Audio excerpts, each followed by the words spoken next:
son günlerde bir fişleme, dinleme gündemi var. Maalesef bugün fişlemelerden şikayetçi olanlar bakıyoruz ki halen fişlemeye devam ediyorlar, dinlemeye devam ediyorlar. İllegal yapıları, suç örgütlerini takip etme, onları dinleme, görevini yerine getirmek varken legal, yasal olan siyasi partileri, sivil toplum kuruluşlarını ve bunların etkinliklerini dinlemekte, izlemekte, etkinliklere katılan insanları fişlemektedirler. Maalesef günümüz Türkiye'sinin hali budur. Ve en fazla bu dinlemeden muzdarip olan insanların olduğu, hükümet olduğu bir dönemde bu yapılıyor. Malumunuz hükümet yetkilileri bugün de açıklamaları var. Bu tip dinlemelerin kesinlikle olmadığını, özellikle İslami camia ve cemaatlere yönelik dinlemelerin söz konusu olamayacağını, işte yasa dışı dinlemelerin yapılmasını alçaklık olarak niteliyorlar. Ama maalesef bu alçaklığı yapan insanlara yönelik herhangi bir işlem de yapılmıyor. Ya sivil toplum kuruluşları arasında, partiler arasında, camia ve cemaatler arasında bir ayrım yapılmakta ya da bir kısmı, tırnak içinde söylüyorum, iç düşman algısı için hareket edilmekte ve böylece bu insanlara yönelik her türlü hukuk dışı muamelenin yapılmasını da mubah görmektedirler ve üzerine gidilmemektedir. Bu münasebetle 2/12/2013 tarihinde partimizin üyelerine yönelik verdiğimiz seminerin yapıldığı salonun önünde park etmiş şüpheli bir araç fark edilmiştir. Bu aracın içinde parti üyelerimizin fotoğraf ve kamera kaydının yapıldığının görülmesi üzerine aracın kapısı açılmış, içerisinde ortam dinleme cihazlarının ve kayıt işlemi yapan önlerinde bira şişeleri bulunan atletik kişilerin olduğu görülmüştür. Bu kişilerle kim oldukları ve ne yaptıkları sorulmuş, polis olduklarını ve görevde bulunduklarını beyan etmişlerdir. Kimlik ibraz etmeleri istenmiş, herhangi bir kimlik ibraz etmemişlerdir.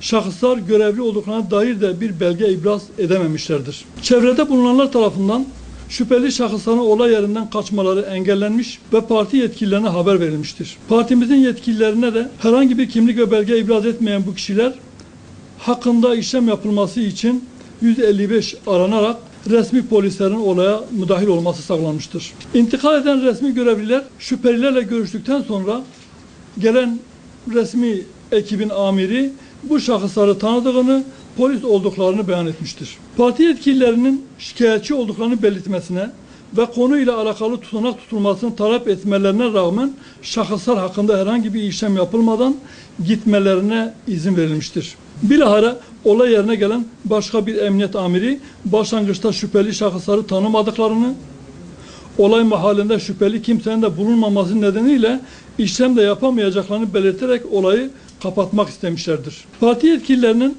resmi polis amirinin konuşmalarının kamera kaydının bulunduğunu ve şüphelilerin bu kişiler tarafından serbest bırakıldığını belirtmesi üzerine olayı örtbas etmekten vazgeçmiş ve kabul etmek zorunda kalmışlardır.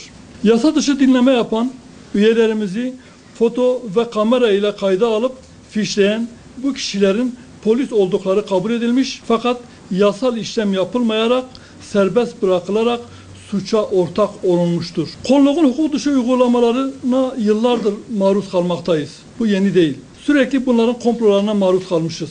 Sivil toplum kuruluşlarına suç unsuru içeren CD, doküman vesaire bırakılarak sahte ihbar mektupları, e-mail göndererek ve yalancı gizli tanıklarla birçok insanımızın cezalandırılmasını sağlamışlardır.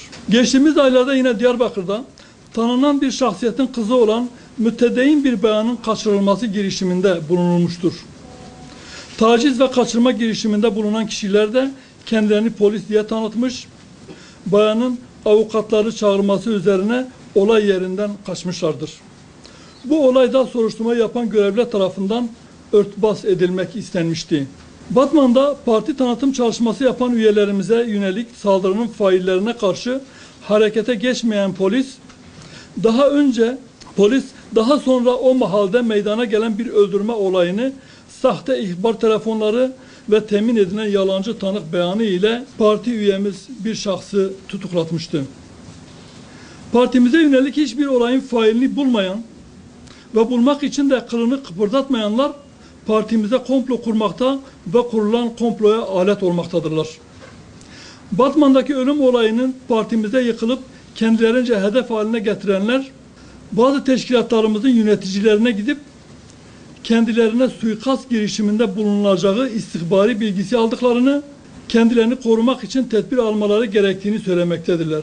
Hatta bir kısmı işte bunu benden duymuş olmayın yoksa görevimden olurum şeklinde beyanda da bulunmuştur. Yani eğer resmi bir görev amacıyla oraya gidiyorsanız, o şahsa bu ihbarı yapıyorsanız, bu tedbirini almasını söylüyorsanız o zaman kimse duymasın, görevimden olurum demekle ne oluyor?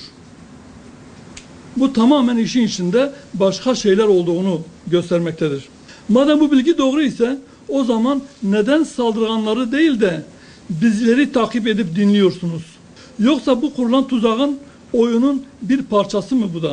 Madem elinizde bu kadar etkili ortam dinleme cihazları var, neden bize yapılan saldırıları önlemiyor ve saldırganları yakalamıyorsunuz? Partimize karşı bu yasa dışı dinleme ve kayda alıp fişleme çalışmaları yeni olmayıp yıllardır değişik şekillerde devam etmektedir. Telefonlarımız rutin olarak dinlenmektedir. Toplantılarımızın yapıldığı mekanlara böcek tabir edilen ve sizin de görmüş olduğunuz masa üstünde bulunan aletler bırakılmakta. Böylece ortam dinlemesi yapılmaktadır. Savcılığa gereğinin yapılması için ve İçişleri Bakanlığı'nın da aynı şekilde müfettiş görevlendirilmesi için bir mektup göndereceğiz. Bu konuda bir dosya rapor göndereceğiz. Yine Başbakanlığa da bizatihi bu tür hukuk dışı işlere karışan insanlara yönelik kapsamlı bir operasyon ve benzeri bir şeyin yapılması için de çağrıda bulunacağız. Artık gereğini yapmalarını bekliyoruz. Yapmadığı takdirde de dediğim gibi halkımıza şikayet edecek ve deşifre edeceğiz. Bir kısmı daha güçlü. Mesela şurada çift şeyi var. Çift dinleme başlığı var. Daha güçlü olan şeyler.